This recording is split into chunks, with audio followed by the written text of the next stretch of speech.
especiales en Regeneración MX y miembro de esta familia. Querido Ricardo, gracias por tu paciencia. Te debo otra. Ahí apúntame en la lista. Gracias por estar aquí. ¿Cómo estás? Un abrazo. En la larga lista, querido Vicente, pero no te preocupes, estamos aquí participando en Sin Censura con muchísimo gusto. Y bueno, público memorioso, la Secretaría de Relaciones Exteriores, otra vez la Secretaría de Relaciones Exteriores anunció el nombramiento de nuevos embajadores que han concitado bastante controversia. Y bueno, estos nombramientos que incluyen la designación del historiador y articulista de La Jornada, Pedro Agustín Salmerón, como embajador en Panamá, la de Leopoldo Gives, que es un dirigente y político como embajador en República de Venezuela. Incluyen también la del periodista Guillermo Zamora al frente de la Embajada de Nicaragua. De estos dos últimos personajes poco se ha dicho, poco se ha hablado porque no concitan el morbo en las redes sociales. También se anunció el nombramiento de Carlos Miguel Aiza, exgobernador de Campeche, como embajador en República Dominicana. Y bueno, la exgobernadora de Sonora, Claudia Pavlovich, va como cónsul de México en Barcelona,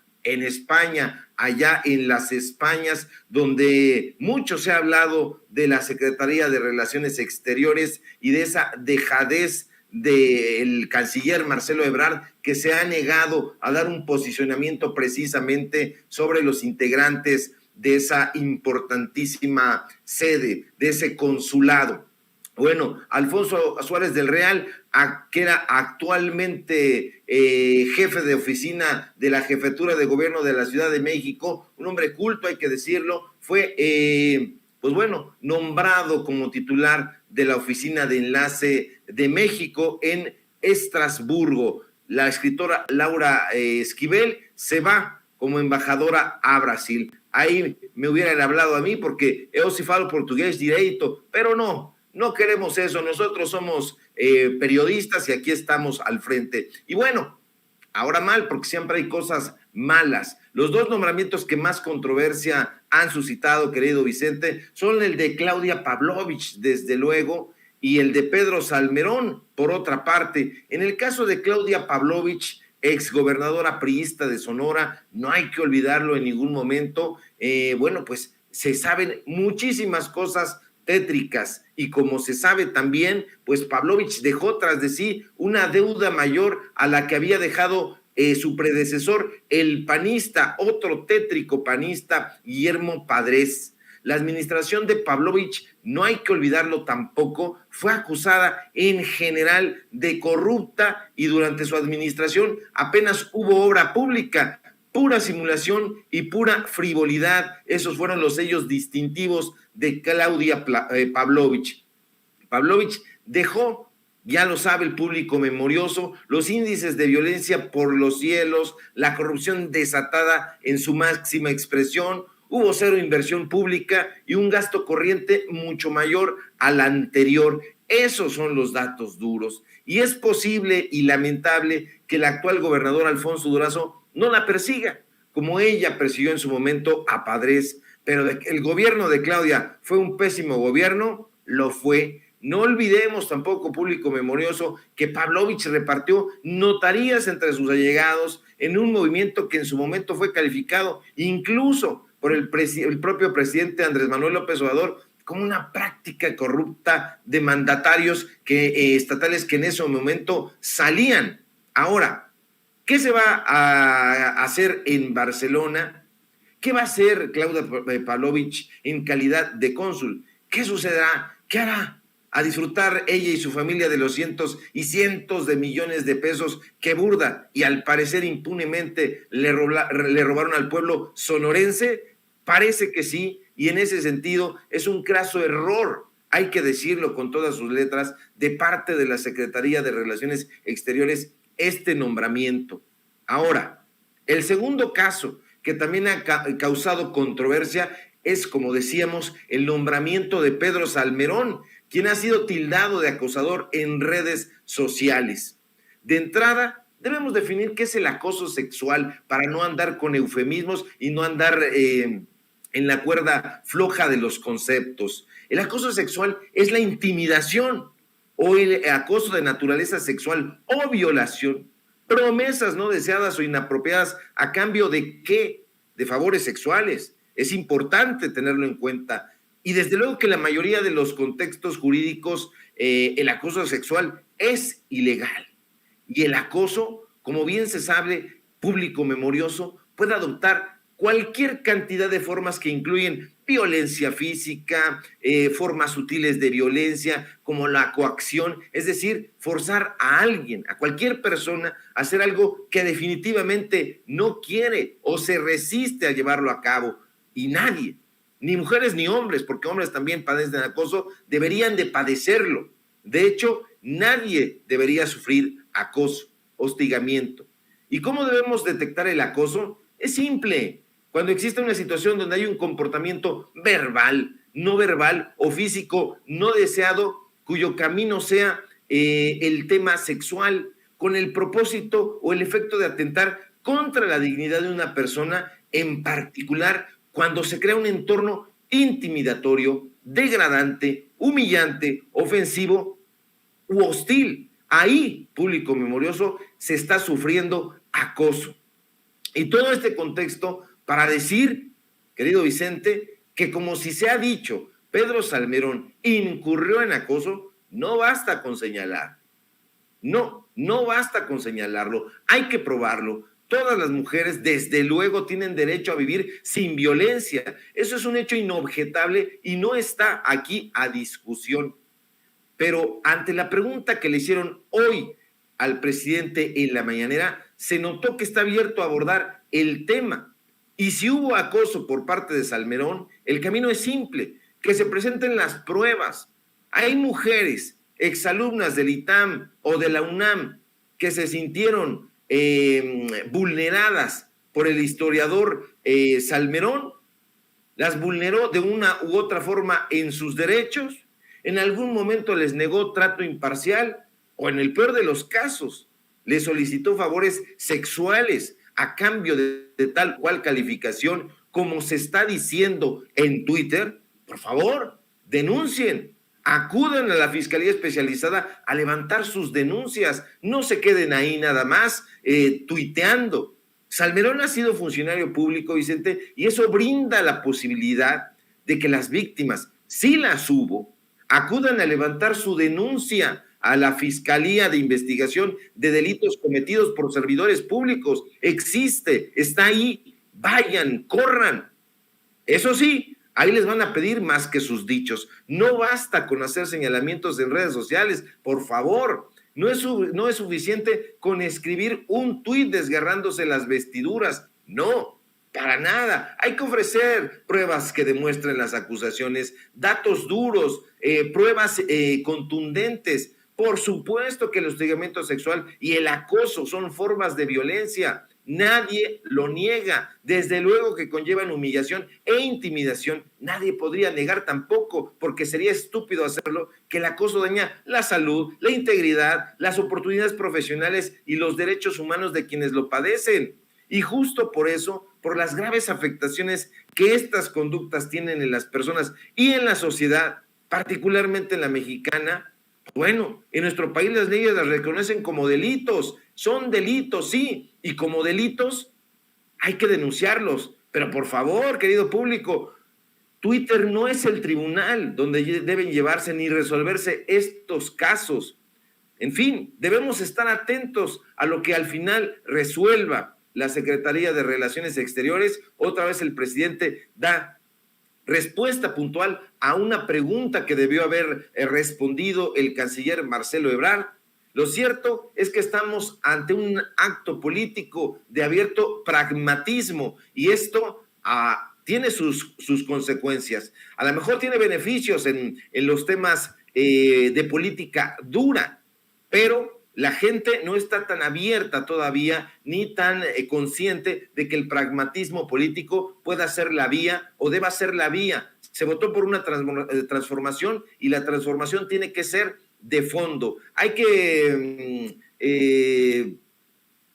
cortar la raíz, como dijo el presidente López Obrador, de la corrupción, y eso se tiene que hacer no premiando a estos personajes. Ahí sí hay que levantar la voz y bueno, que responda Marcelo Ebrard ante pues estas críticas que se están haciendo. Ojalá que lo haga, porque ya sabemos que a veces voltea a mirar hacia a otras partes en lugar de dar la cara. Pues él es el canciller, él es el titular de la Secretaría de Relaciones Exteriores, es el responsable de la política exterior. Si bien es cierto que obedece al presidente de la República, él es el encargado de avalar estas designaciones. Entonces, que se pronuncie, que no vaya a ser como en el caso de Brenda Lozano, querido Vicente.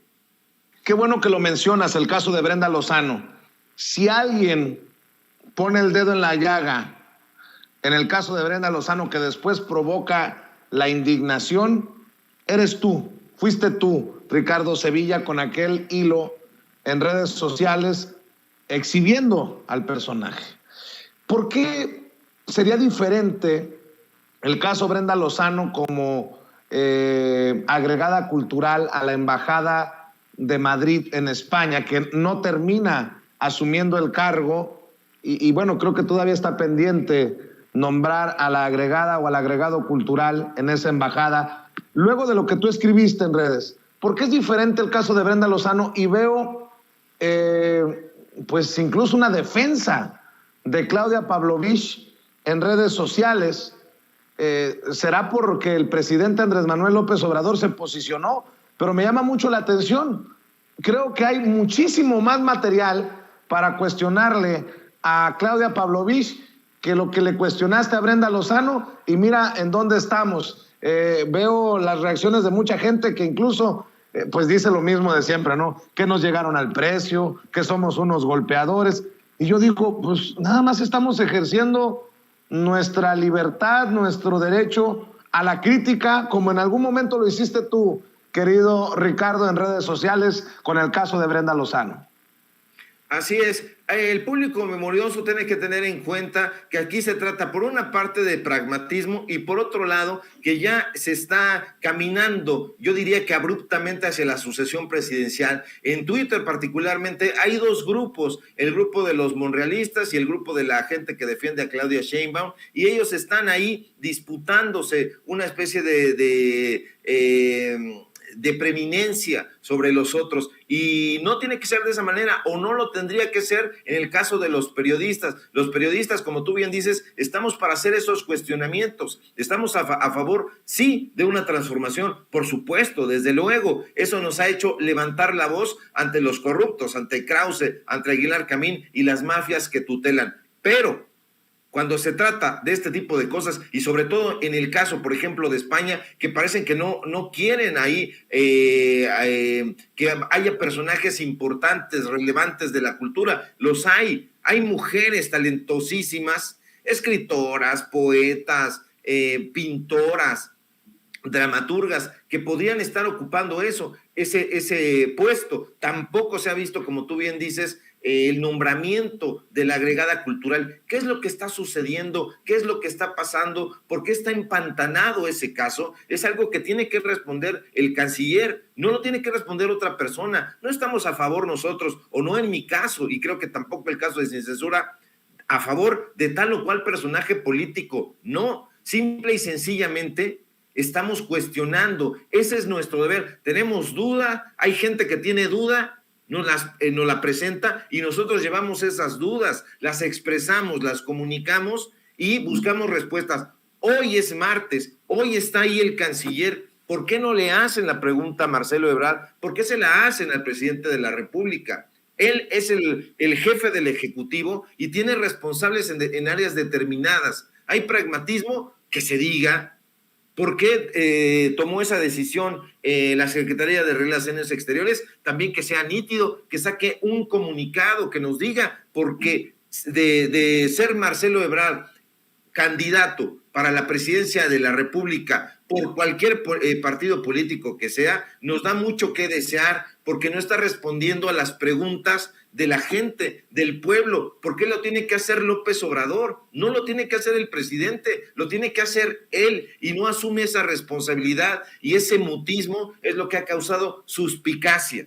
No se tiene que tener esa venda en los ojos. Nosotros somos críticos en general. ¿Se quiere la transformación, insisto? Por supuesto que se quiere. ¿Quién no quiere mejorías para este país? Que se le mejore la economía, que se mejore en lo social, en lo cultural, en lo artístico, en todos los rubros, en todos los campos, por supuesto, pero hay que ayudar. ¿Y cuál es el papel del periodismo? Tiene esa función social: preguntar, esclarecer las cosas. No se está haciendo, pues hay que seguir preguntando y lo vamos a continuar haciendo de manera contundente, querido Vicente.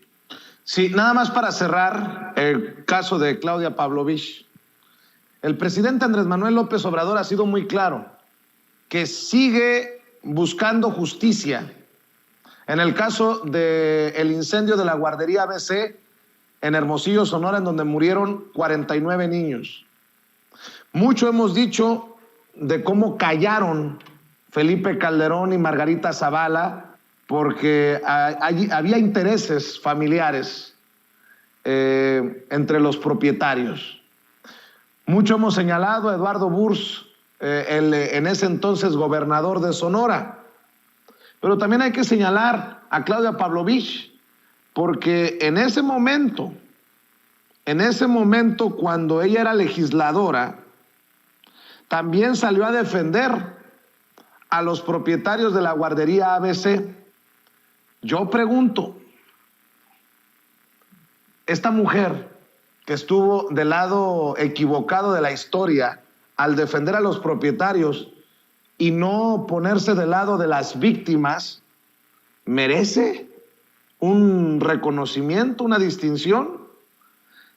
Rescato, por ejemplo, del 2015, Claudia Pavlovich abogó por los dueños de la guardería ABC. La candidata a la gubernatura de Sonora en ese entonces y el aspirante a una diputación federal, Claudia Pavlovich y Abel Murrieta, respectivamente, respaldaron a los propietarios de la guardería ABC.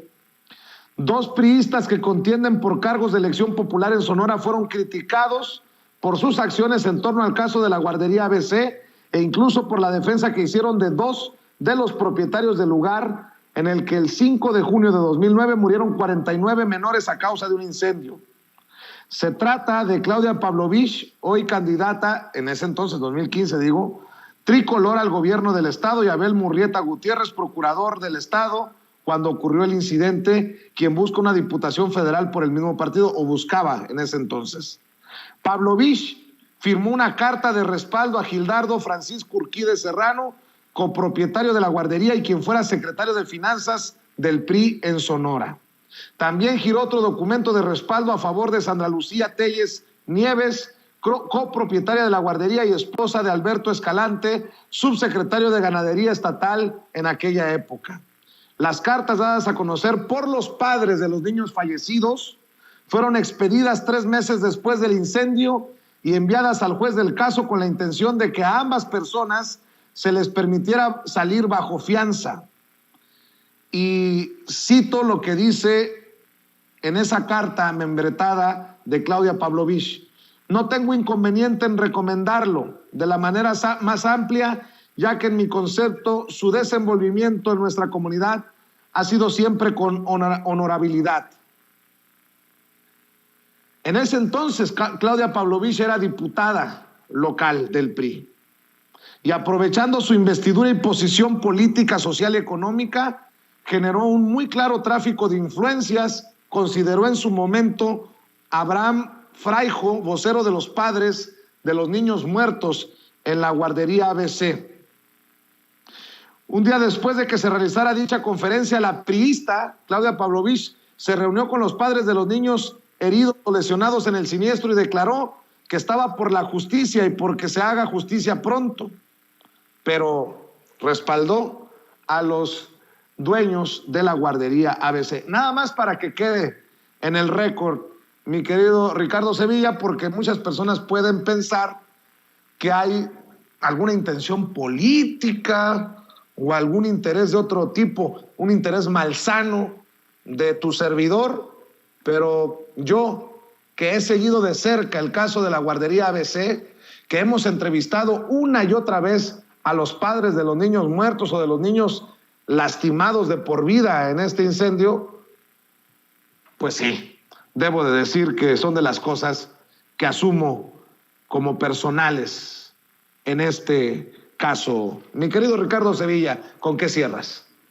Así es, y no hay que palidecer ante la denuncia de estos casos atroces. Se trató de 49 menores muertos por este incendio. Y bueno, ¿quién estaba ahí? En efecto, estaba Claudia, este personaje, o sea, sí asumieron la defensa de los propietarios de esa guardería. No tenemos que, insisto, retractarnos ni palidecer. Y si hay un interés, por supuesto que lo hay, es el interés de informar.